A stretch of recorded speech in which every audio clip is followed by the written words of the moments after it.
Good morning, Rob. Welcome to another episode of Laneway Talks. How are you today? I'm good, Vince. How are you? I'm good. I'm good this week. So, what do you got for us this week? Well, I've been pretty busy. I mean, last week I had a birthday, so I had a bit of a break last week because there was family thing to do. But Oh, happy birthday. thank you very much. 64 years young. It's a bit scary, but Yeah, well, I'll be you get following you shortly. I'm only about 6 months behind. that. Oh, okay, beauty. All right. All right. Okay, what Good. do we... Just joined Yep. the Beatles wrote a song about it, didn't they? I'm 64, and they also wrote another one for me called Dr. Robert. So, that's really, really good. I'm just making sure my camera's picking everything up. It's a different view today, so thanks for the new camera. I really appreciate that. All right. All right, so this is episode 30 by my calculations, and for the new season, it's episode 7. Would that be correct? That would be correct. Excellent. Thank you. So we've been working, I sent you some new artwork for the Another Way single by the Virgin Soldiers. Or Did you get that? I better write that down. Yep. I'm running so behind. So Virgin Soldiers, Another Way, Another Way. Okay, sorry, I've got that many releases. I'm having to do it the old way, right? Write it down so I don't miss it. Okay, yeah. So what do we got there? What do we got happening? Yeah, well, Blake Shepherd's finished the artwork for that, and that's it's a good concept. It's your heart being torn out by a demon. So, but I was stoked when she sent it through the other night, and I went, "Wow, that's great!" Because we've got the film clip that you guys are doing. Bringing that up. Yep. Well, I'm not sure when that release is going to happen, but later in the year, hopefully before Christmas. Yeah, I would hope before Christmas. It'll be at least all of November. Still working on it. Okay. I got another 10-second snippet of it because it just works because it's animation. It's really slow. Yeah, that'd be great to check that out and get that out. The other one is we're working on a moving art model for the Power Hungry video, because the Power Hungry video is nearly done as well, but we've got some extra graphics going in there, so it's a bit more entertaining. So that's exciting as well. Good. But it all takes time to do. And my YouTube shorts I wanted to talk about this week as well. I've got a lot happening with that, up to 130 subscribers, which is an increase of 60 subscribers over about 3.5 months. Yeah. Because I've been doing the shorts every couple of days. So, and the most popular one that I put up last week got 4.3 thousand views. So that's fantastic, Rob. I mean, now you're talking. You're really starting to move ahead. And some people will say 130 is nothing, but nothing starts big as such. It takes time and persistence, and you and me keep ramming it home.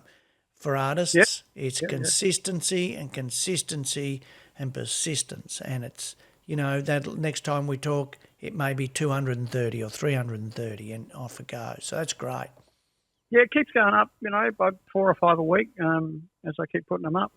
But it's interesting because the different topics that I put up, and it's all drumming, of course, but the Virgin Soldiers clips that I put up, the highest one I think we've got there is 1.2, 1,200 views. Yeah.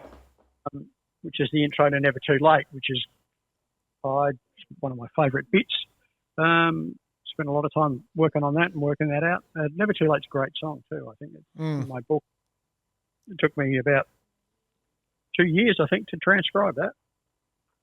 Believe it or not, people. It's a long time, mate, and a lot of hard work.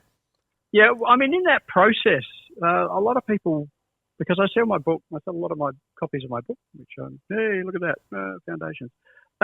I sell it through the shop, but what I did, the concept of that, and there's, if you can see that, Make a Change, beautiful. Never Too Late's the other one. I recorded all those albums. I didn't think about what I was playing. A lot of notes there. Other than working with the guitar player with Jeff and with Chris. Yeah. About the structure of those songs, but we always like to play a lot of notes. And then coming back to it, as I said, I always wanted to transcribe what I did. So the second half of my book, there's half a dozen transcriptions of Virgin Soldier songs in there. So when I have a look at how many notes it takes, but it takes a long time to transcribe people. I would suggest that if there's any drummers out there listening, practice writing out what you're playing, what your ideas are. Just do it in small chunks at first, like write out what the groove is. Have a look whether it's, eighth note groove, eighth note triplet groove, 16th note groove, combination of both. It's really good to write that out and actually see it. It helps you get a better understanding at a deeper level of what you're doing and what you're playing. But anyway, so I want to go into that in more depth on my YouTube channel as well. Yeah. And I did notice every clip that I've done, and I've done 48 shorts in I think it's just under 4 months, 48 shorts. Every one of those shorts I've transcribed and is from a written, arranged piece of music. Now, do you know what arranged is, Vince? Yes, word? Yes, I do, yeah. Yep. What's your understanding of that? Well, arrangements would be I put it down to the sectors of the song, or sections of the song, and how everything's interacting. And would I be correct there in saying so? Therefore, you've got the drums, you've got the guitar, you've got everything in how it actually interacts, becomes the arrangement. Yeah, that's one sense of the word.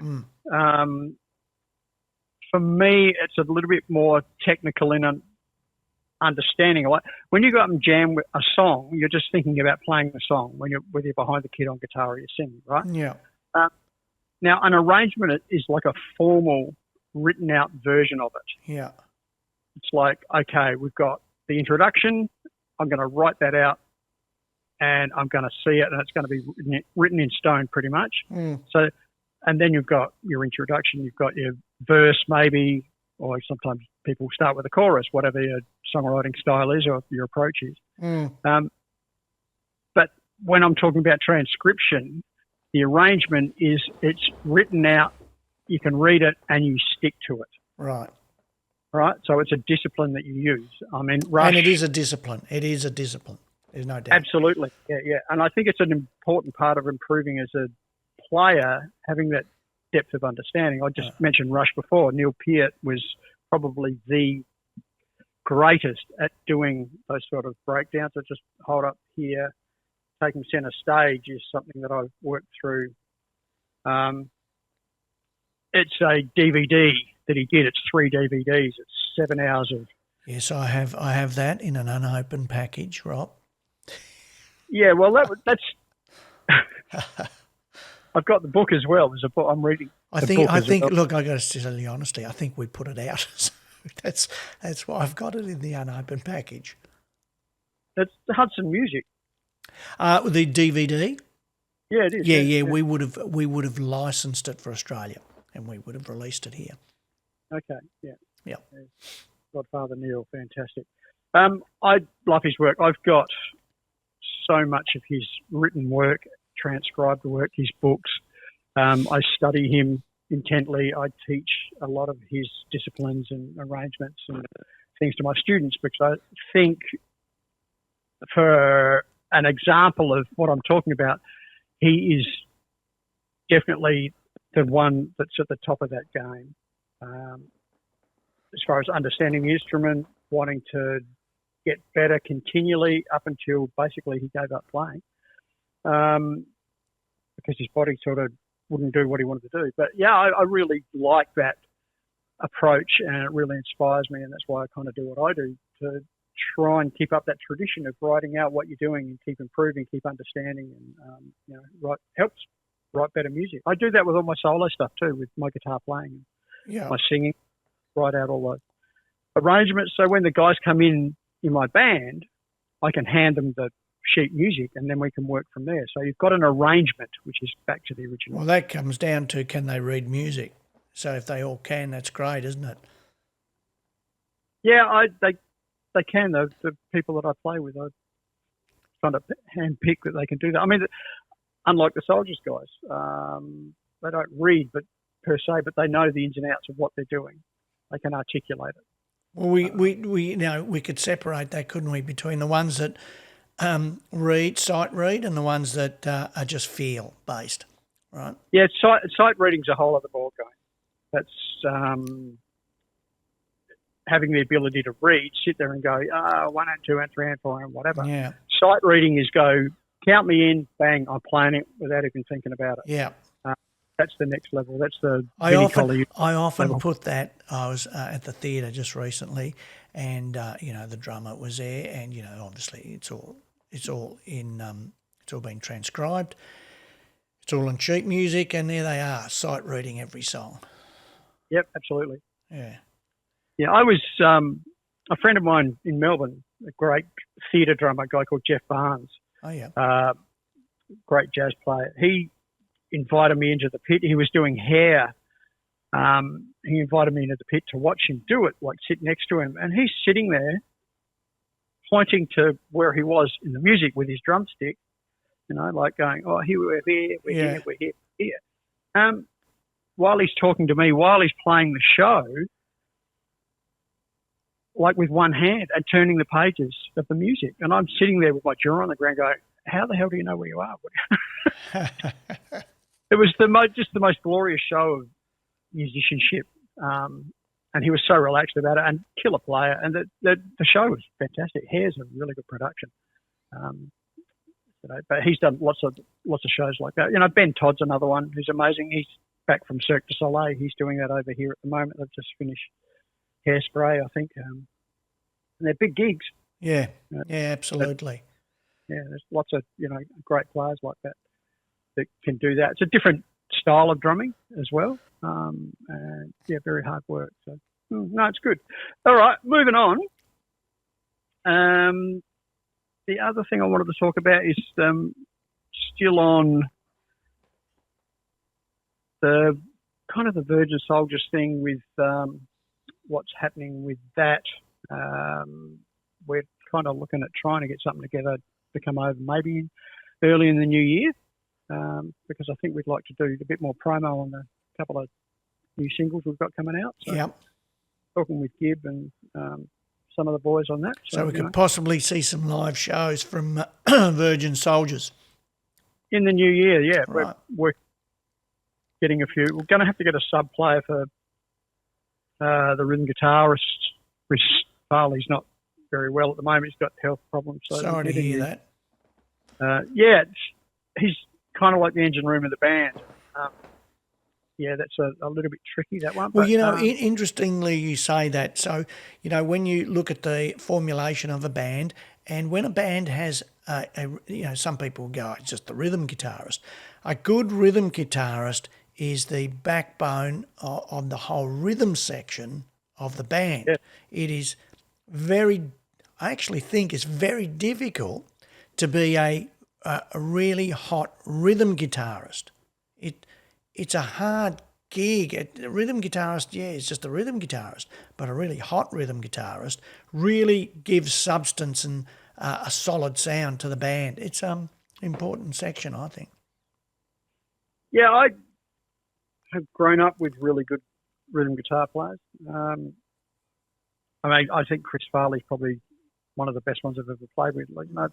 In the tradition of the Rob Rileys, like the Tats, that style of player. But Chris very much held it together. Jeff Marcus as well.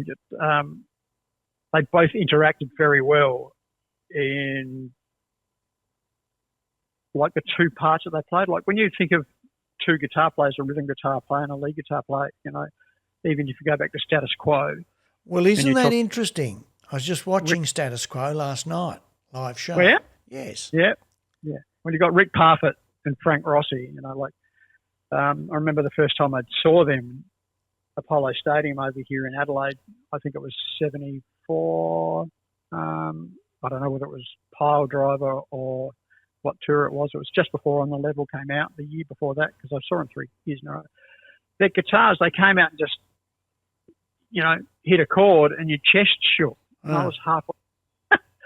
And then the way that they interacted, there was these two rhythmic things going on. There's like the upbeat thing that Parfit played, like one and two, and three, and then Rossi's playing the downbeat thing. And when you interact that, the syncopation that comes out that, sort of moves you, and that is, I think that's very, very difficult to do in a musical. They're a very rhythm-based band, aren't they? I mean, yeah, they're great lead guitarists because they can play great lead breaks and whatever, but they are essentially a rhythm-based band. Yeah, well, they get you moving, I mean, the whole crowd within 30 seconds was jumping up and down, and pretty much for the whole gig. You can feel it. Yeah. I think that's what, music does that to a lot of people. It speaks to you in a physical sense, And groove is a very important part of that. I mean, I like the... Well, I must say the drumming didn't excite me in that band at all. I was watching it last night, and I was not excited by the drumming. This was 1982. Was it still John Coughlin? Oh, I wouldn't know, mate. I was never... The really, really long straight hair and the mo. No, it wasn't. Short hair, this guy. And he had a full concert kit. No. Yeah. Anyway, I know he must have been a ring-in because, the show starts with the band coming in on a helicopter. Well, that's just the two guitarists and Alan and nobody else. So that means they're the core of the band. Everybody else is a paid musician. Yeah. Anyway, I didn't like his style, the guy drumming. I love Johnny Coughlin, one of my favourite drummers. As I said, because I saw him 3 times. And just the way he played, how cool he was. And rhythmically, there's a lot of Tom stuff that's going on that he's doing. The intro to Just Take Me, I don't know whether you know that song. But no, I don't. I'm not a huge Status Quo fan. So I've never really listened to a lot of it. I kind of was all the way up to Blue for You, but I think that's where it finished for Coughlin. And then, the band sort of changed, and because Blue for You was a big album as well. I mean, that Roll Over Lay Down. Well, Hello would be their biggest album, wouldn't it? No, I think On the Level might be actually. Right. Okay. Down, because Down was, I think, their biggest song, wasn't it? Yeah, I suppose it would have been. We all know that song. Yeah, I mean, that was all over Countdown at that stage as well. So, well, it's all over Coles, isn't it? But we know that that's all bullshit now. That's not real. No, it's not. There you go. There's another trip, isn't it? Yeah, absolutely. Prices are down after we increase them. Yeah, right. Exactly right. Oh, so what else is going on? Oh, my hair's doing something weird. Got a friend of mine over here that I teach his daughter drums, and he works for Triple M over here. He just was telling me about the Metallica tour that's just starting. So I just got my Metallica tickets, which is good. Well, it's just starting here, is it, or overseas? No, Metallica's coming here in November 2025. So right. they've announced tour. Yep. I think pre-sales have gone on. I don't know whether they've started yet, but anyway, yeah. Looking forward to that. Last time I saw Metallica was at Festival Hall in Melbourne. Yeah. And Justice for All tour. And I tell you, that was a machine then. Well, it would have been because they were young. They're old guys now, so I don't think you're going to get the same energetic show, unfortunately. Yeah, just the way the production was and the way they worked and how the band, I mean, the show that it is now is phenomenal. But I think it would be plenty of money. It's more a visual and effect now, whereas the Festival Hall show, I mean, how many gigs you've been? Well, that would have been a musical show, and I agree with you. Now it would be more effects and whatever because they're older guys. They can't move as quick. Yeah. They're just not going to have the same energy. So it won't be thinking Festival Hall, that's for sure. Yeah, I mean, they're at Adelaide Oval here, so, they're doing all the outdoor venues everywhere. So, well, you didn't have to bid for your ticket, did you? No, I got it through a friend of mine. Right, because everybody else would have to bid, this bidding process. Yeah, that's Live Nation, is that what they're called? Oh, yeah, but that show was a beat-up on Live Nation. It wasn't real. I mean, don't believe that. That show was just rubbish. No, but isn't that the booking agent? Well, no, that's Ticketek. They own Ticketek and the others own Ticketmaster. You got, Yeah.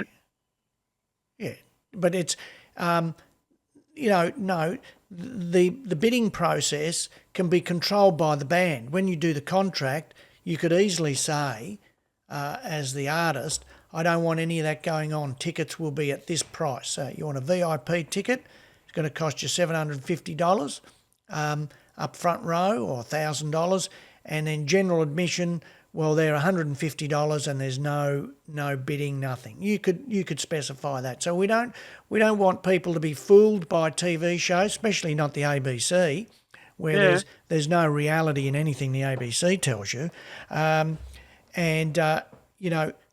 can all be contractually organised at the very beginning.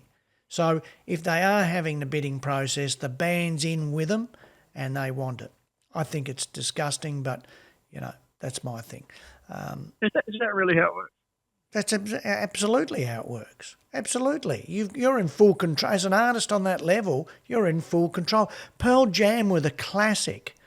Pearl Jam never wanted to rip off their fans.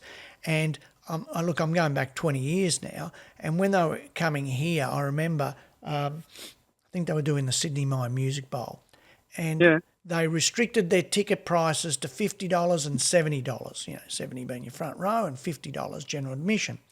And, because at the time they would have charged, I don't know, $95 or $85, and they restricted it, and they were in control.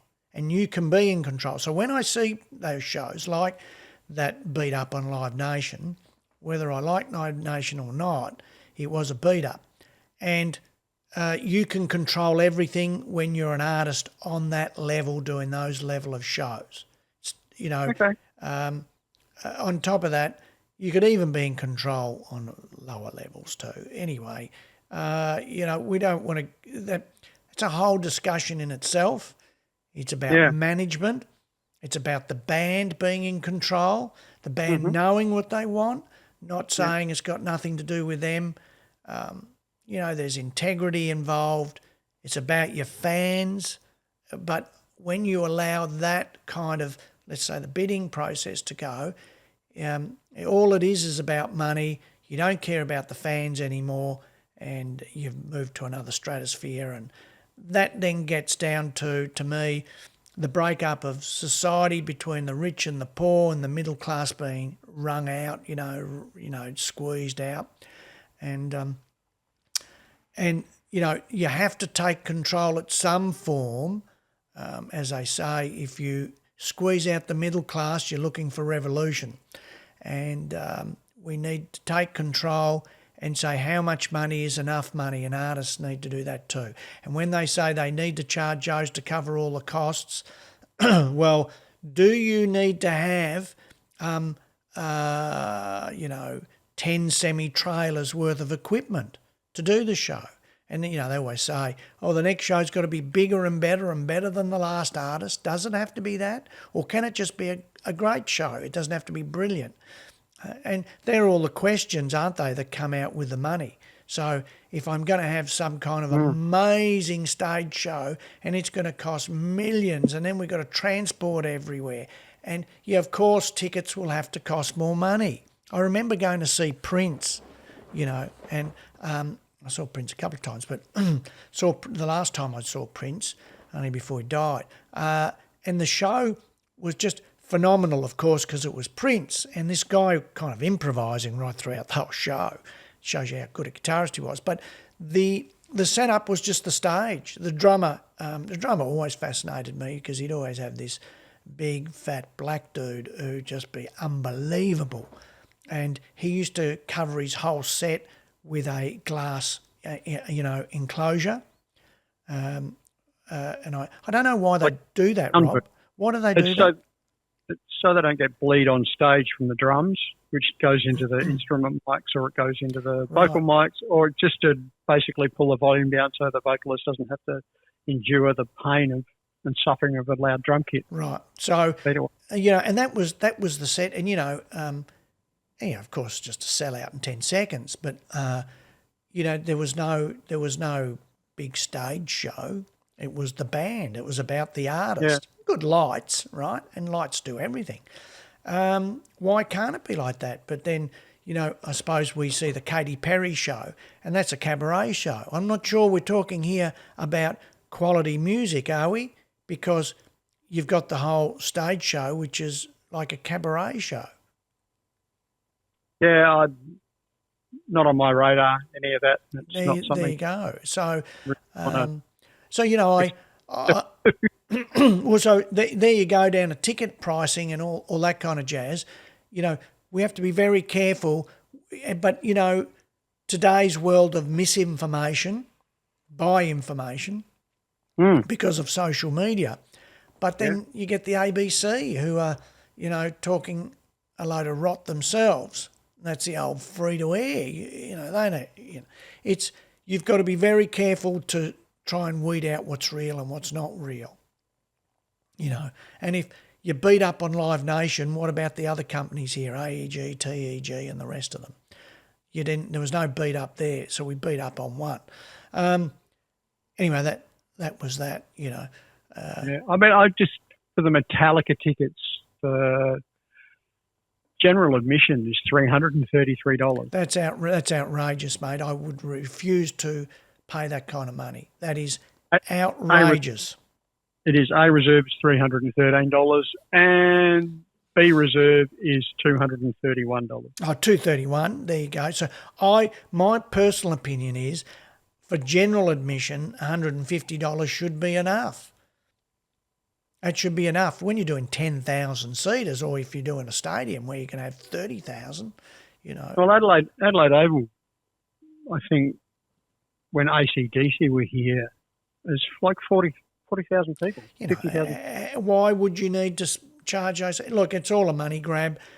Look, we live in a capitalist society, and that's that. Doesn't matter whether you're in China, they're capitalists too. And Russia, well, we know they're fascists. And so it's going to happen no matter where you're playing. They go for the biggest buck. But look, anyway, that's my opinion on it, is it's trying to deliver for your core audience, and you're ripping them financially, when cost of living crisis is a killer now, and your average person is your average punter, follower. It's not just all rich people, it's across, I would suspect it'd be middle class and down. There'll be the rich, but more the others. But anyway, that's that. I thought it was a ridiculous amount of money. It is ridiculous, and it's not. I refused. Well, I suppose I've never. That's terrible, isn't it? I've never paid for a gig in my life, I don't think, because people, you can get in, but it's another world in music. We have bands not being paid. Everybody out there, you don't get paid from Spotify, because if you don't have 1,000 listeners or 1,000 streams, you don't get any income. The rest of them get your income for bringing people to that site. We have shows which are outrageously expensive, merchandise which is just gone through the roof. So a T-shirt now is $70. It's incredible what's going on. One way of pulling that back is, I need everybody to support Laneway Red. We are growing, and we are growing. And Laneway Red at the moment, we're still introducing people to it. We will be for the next 12 months, even 18 months. But we can see our numbers growing. And what we're trying to establish is an environment for musicians where you will be paid on a fair basis. At the moment, we make no bones about it. We're building it, and it's populated by all the Laneway music artists, and streaming. We're not paying anybody, because we're not paying that. We're funding the whole thing at the moment, and downloads. Yes, the artist gets 85%, but as I said to someone yesterday, downloads will be gone within the next couple of years. I mean, realistically. So it's all about advertising and then sharing in that 50-50 with the artist, which we will hopefully start to do in about a year's time. So it's just getting paid per stream?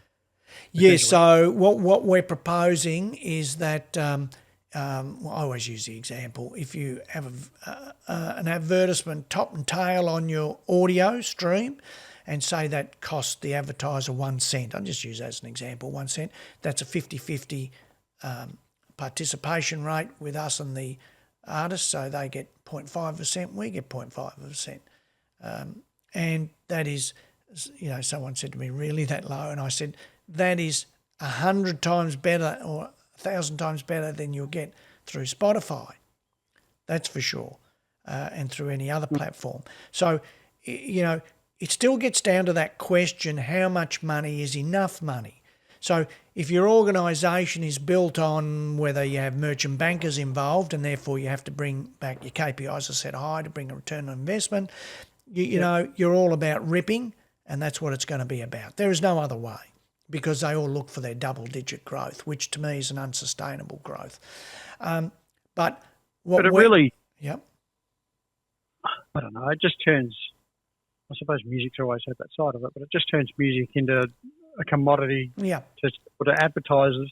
Exactly. Well, it does. So therefore, what we're trying to do is to make sure that the musician can make an honest dollar from their creative works. You don't know how many times I get asked, can we use this song? And I go, well, yeah, we'll have to cost that out for you. And they go, no, we can't afford to pay anything, but you'll get some, the marketing out of it because, it's either a big show or it's a big something else. And I go, no, the artist wrote the song because he wants to make money out of it or she wants to make money out of it. And therefore we have to charge you for that copyright. You can't get it for free. So, this is a constant battle. It is about those creative works are worth money. People do it to earn a living. And you're right, people try and cheapen it all the time as if it's a free commodity, that, the music is just free. It's, well, hold on, it's just free, and that's that. Anybody can write music, Rob, can't they? No, that's right. No, let me rephrase that. Anybody can write what is perceived as music, but not everybody can write what is perceived as good music. Yeah, exactly. But it's all subjective.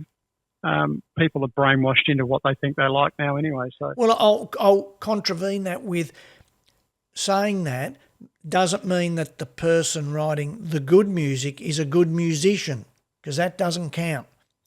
But it's subjective. They could be a bad musician but still write a really good song, what you perceive to be a really good song. But that's what I mean. It's all about perspective. What do you perceive as, in your world of Vincedom, as a good song? You would have different things that you respond to that I would say if we just keep it between the two of us. You can't really talk about anybody else's likes. But and I think that's the tragic thing, that people are starting to lose themselves in what they really respond to for the sake of it being consumerist commodity and things that they're trained into being addicted to. It's like, come back to yourself, people. What you like is what you like, not what somebody else tells you that you like. Yeah, absolutely. We're getting a lot of really good statistics on Laneway Red, and they are. We've been working on reports for the last month, on a lot of different reports. As we read reports, we go, but we want one that does this, And, what we do know is very clearly with our stats is that we can drill down and we can correlate everything from the original person that got a media link or a media share link to a stream, to a country, to a city. We can get all of that. Of course, you don't get all of that on the other platforms because they only give you snippets of what they want to give you to try and get you to spend more. And I've said this before, to spend more. Yeah, it's all about. Yeah, it's throwing mud at a wall and some sticks. Now, what we can see very clearly is we can target people. So as they become members, we can target them specifically. And that's what they're becoming members for, so that artists who they like, and the artist then can come back to them directly and tell them there's a new song out or tell them about special offers and whatever. Now, this is a really long process for us. I was, again, talking to someone last week about it. I said, realistically, it's a couple of years where we'll be developing all this, because it just doesn't come quickly, and you've got to gain the audience's participation rate through them trusting your site, because in this world of online fraud and criminal activity, you've got to be very careful. So we've got a long process of gaining people's trust and that our logo is trustworthy and real. We do promote it now everywhere as the Australian streaming site, because we're not an app yet, we're a website, and we will become an app, but that'll be late next year. And so, what we're doing here is growing organically, I think, and we're getting people joining as artists from all around the world. But we're trying to do it organically so that there is real trust in the site. I don't know if that makes sense, but that it's a rock solid kind of site. It's not just there and being propped up by a lot of money and get on board, but it's the same as everything else. So it's very exciting times, and looking at the statistics. I tell you something that really amazed me in the last 2 weeks was that I put up a post of a band in between AC/DC and the Cult, and that particular post went absolutely crazy. Now, it's got to be me mentioning those two kind of bands, and that the singer was in between Ian Ashbury and Jim Morrison from the Doors and from the Cult there. And again, and it got a massive response. It kind of went crazy. And I went, wow, because that is classic rock, essentially, what I've just mentioned. It's classic rock. And it was on sites where I don't think people would know a lot about us, Laneway Music, and therefore why would they kind of know? Whereas I think if I put a post up on Facebook, it's very clear. If I do a Facebook on classic rock, I get reasonable response. If I do a post on our Facebook on chain, say, and blues, we get massive response. So we know that blues, we have a large blues audience, blues rock, or traditional Australian blues. So, all those kind of stats are really interesting to see, Rob, because it really does direct you. And I think, when you think about your drumming site, when you get to that level, so I'm talking to you in 2 years' time, and it's, and it's really pumping, all those stats for you will make a huge difference in how you make a post. Yeah, of course. So, a lot happening. At the moment, it's just, as I said, my biggest post at the moment is a snare drum piece that I played with one of the guys from my drummer line. The most popular things that I put up are the snare drumming posts that I put up.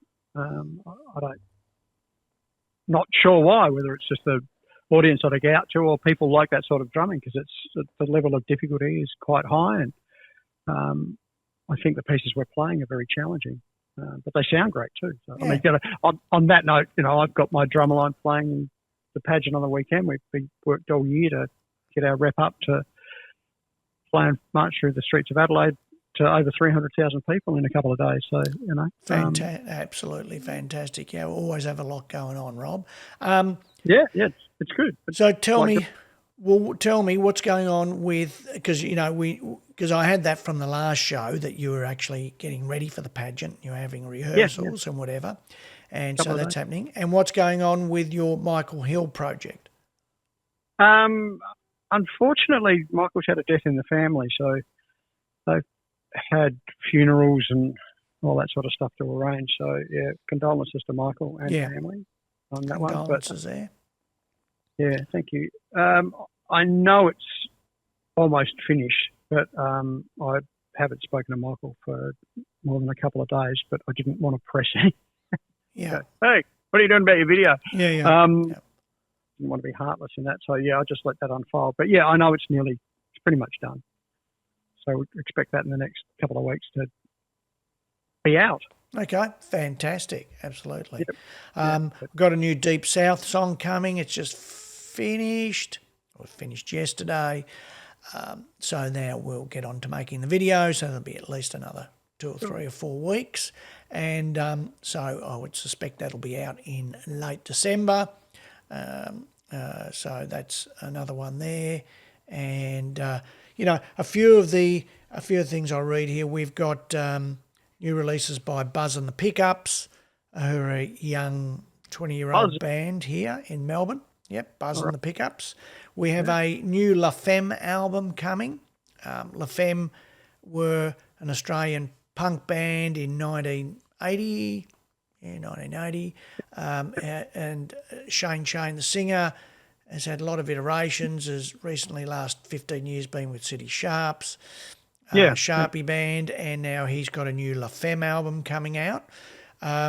We have a new Age album coming, which New Age was the bass player from Teenage Radio Stars and then La Femme.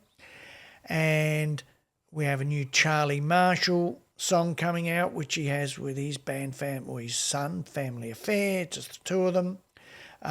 And we also have right now that's come out in the last week is Uppercut, which is a couple of the guys from City Sharps and their new singer, an Italian singer, and that's just a really good hard rock song, and there's a whole album there, but that'll come out over the next 6 months.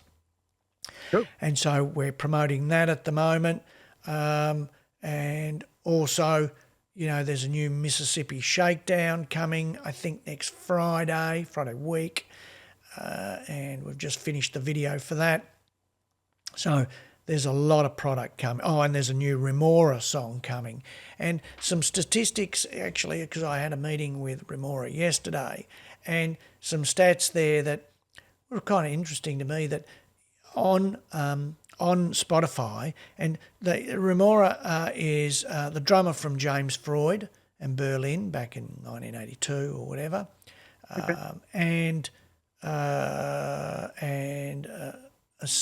was a singer who's now contracted Parkinson's disease, so he's not singing anymore. So the new singers, but Jeff Duff's helped out too. But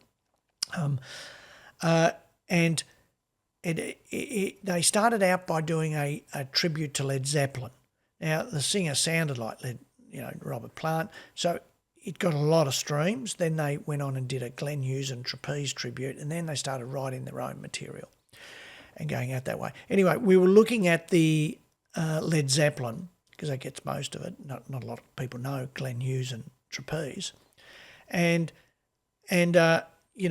on Spotify, I think their top song had 14,500 streams. But on YouTube Music, their top stream, I think the Immigrant song, had 109,000 streams. Now, there's wildly different there for two platforms, one representing 70% of the market here anyway, and the other one, YouTube Music, probably 5%.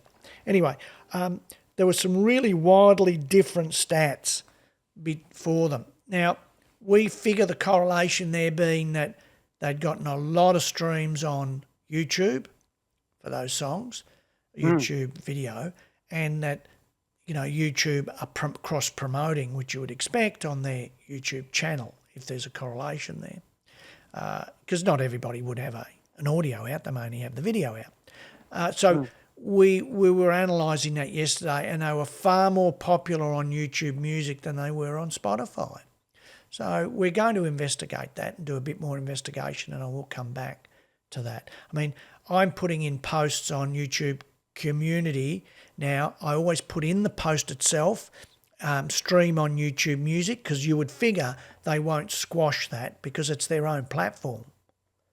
Yeah, the linking of all YouTube within itself, you'd think there wouldn't be an issue, but I'd still would be wonderful if Facebook would let you just drop in a YouTube clip that would play instead of you having to click on a link. You think they're making enough money not to worry about. No, yeah. You've got to load that video up onto Facebook. Yeah, we've talked about it so many times. But yeah, it doesn't matter what we talk about. That's what they're doing. They're all in competition. They're all not allowing cross-pollination, right? So you've got to take that original clip that you've uploaded to. You've got to go back to your source clip, is what you're saying. Go back to your source clip and load it on and then upload it to Facebook separately. Exactly. Exactly. Upload it to Insta separately, or upload. Well, if you go to Facebook, you can. If you're using Facebook Business, you'll be able to upload it to Instagram and Facebook at the same time.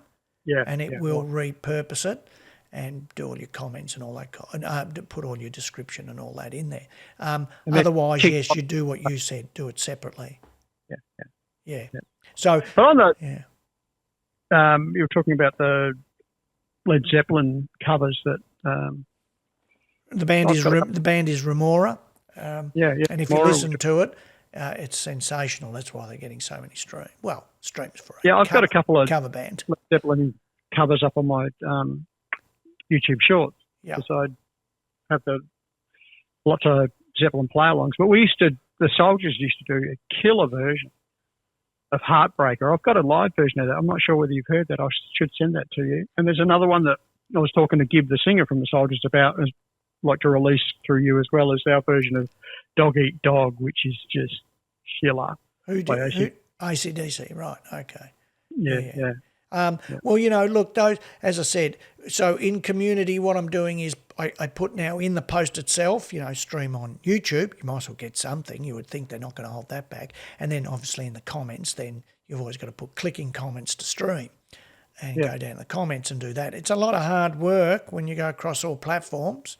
And and I know that you, Rob, are across all platforms, across, community, Threads, Facebook, Instagram, Twitter, and LinkedIn, and TikTok. And a little bit with TikTok. I'm sort of sussing that as well. It's a big job doing that, and we do it 3 times a day, so you can imagine how much work goes in. And then you need to repurpose 60-second videos. You need to have them in box 1 by 1, or you do them in vertical, so 9 by 16, and so a lot of work. And then having to put those stream links in comments, oh God, that's another job. It's big. Cut and paste. Exactly. Well, well, the trick of it, Rob, is that you've got to do it quickly. So as that goes up, we know from our stats now on Laneway Red, as soon as we put up a Facebook post, I'm not kidding, it's within about 15, 20 seconds, we've got people clicking on those links. Within 15. Yep. So that means when I put the post up, because I can't have the comment up before the post, I've got to get quickly into the comments and get the streaming link in there to capture those people. You got me? Yeah. It's hard, It's you're working at a rate of knots. You really don't talk to me, don't disturb me. I've got to quickly get to the comments. And if you're going to do a couple of streaming sites, so you might do Laneway Red and you might do Spotify, it takes, let's call it a minute or two, and you've already probably had 20 clicks on the post. Yeah, right. So you've got to work really quickly. I hope that's coming across, and we can see it because we're tracking all this now. Yeah, right. In Laneway Red, you will, as you put your music up, you will have links, media share links to every platform. So there's a lot in there, and we have subdomain links, which are really important for the sites that don't allow the box to come up. They just leave the link in there, and they don't bring up the picture of the link itself. I don't know if that makes sense, but So we have subdomain links too. So we've kind of covered all angles for people, and it's really important. You have to work at a rate of knots. So it's all really good news. I think that we're getting closer towards understanding those stats to the benefit of the artist, and to try and break artists, because, again, I get a lot of comments about, thanking us, that if it wasn't for Laneway Music, a lot of these heritage artists and more mature artists would have nowhere to go but Bandcamp themselves or whatever, you know. Yeah. One of those kind of sites. And, you know, then they've got to do it all themselves. On top of that, they've got to create the music, which is a tall order. So, you know, I get that all the time. And, you know, for example, there's a post from Phil Manning, you know, Australia's premier blues guitarist. And I was begging him to do this song, Cane Fields Burning, on his 12-string guitar, because he's done a couple of acoustic songs and they have gone crazy on our Facebook. One's got 250,000 views and a couple of thousand likes and, you know, like 1,000 shares. The other one, I think, had 50,000 views and 1,000 likes, and, you know, on it goes, and 700 shares or something. Anyway, doing really well. And then I put up the next, so I might put up, you know, look, I might put up Virgin Soldiers and it gets 5 likes and, you know, 384 views. But what are we doing that for? Well, you know, or I might put up the Angels, which, you know, would go crazy, and then we put up Virgin Soldiers straight after. We're trying to tap into that audience for our bands like Virgin Soldiers, or, you know, I don't know, other bands of ours, you know, Southbound Snake Charmers or whatever. We're trying to tap into that audience for you, the artist, to grow that and capture that audience. So, you know, it's really, there's a method to everything we're doing. And some, you know, I had one particular person who was having a bit of a chuckle, you know, looking at a few of the Facebook posts, go, oh, look, you're only getting 5 and 10 likes and 300 views. And then I go, well, why don't we have a look at some of the big ones then? You know, and he quietly shut up after that. And the guy were being a little bit condescending, you know, and I thought, well, mate, you know, have you got 32,000 followers, genuine followers on your Facebook and 43,000 on your YouTube? We're building. We're trying to build, and we're trying to build honestly and organically so that they are genuine followers, not just purchased followers. I could go on a real rampage financially and I could build those followers really quickly, but they wouldn't be committed. That's the problem, you know. So anyway, there's enough on that. So, you know, so we've all got, you know, what's good to hear, you've got product coming out with Virgin Soldiers and with, you know, contributing towards Michael Hill's release and whatever. And I look forward to... I've got a gig coming up too, which is good. And which band? With the Grouse. Oh, yep. Okay. Which is Michael Hill's the singer in that band. But, yeah, I mean, we're doing our own original stuff in that. Michael's stuff, my stuff. So, yeah, that's good.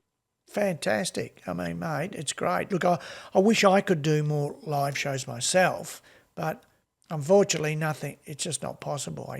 You know, I've committed to all the artists, Rob, like yourself.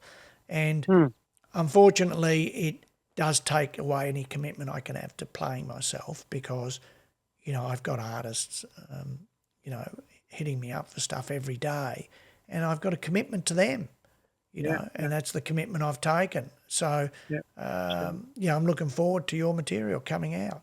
Anyway, all right. Well, let's say we're under an hour. We're just under an hour. So is that enough for today? I would think. Well, I reckon that's right.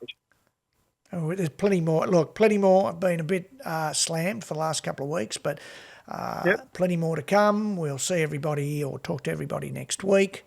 And it's been good chatting to you, Rob. You too, Vince. No worries. Talk to you next week. Thanks for having me. Cheers. Bye. Bye.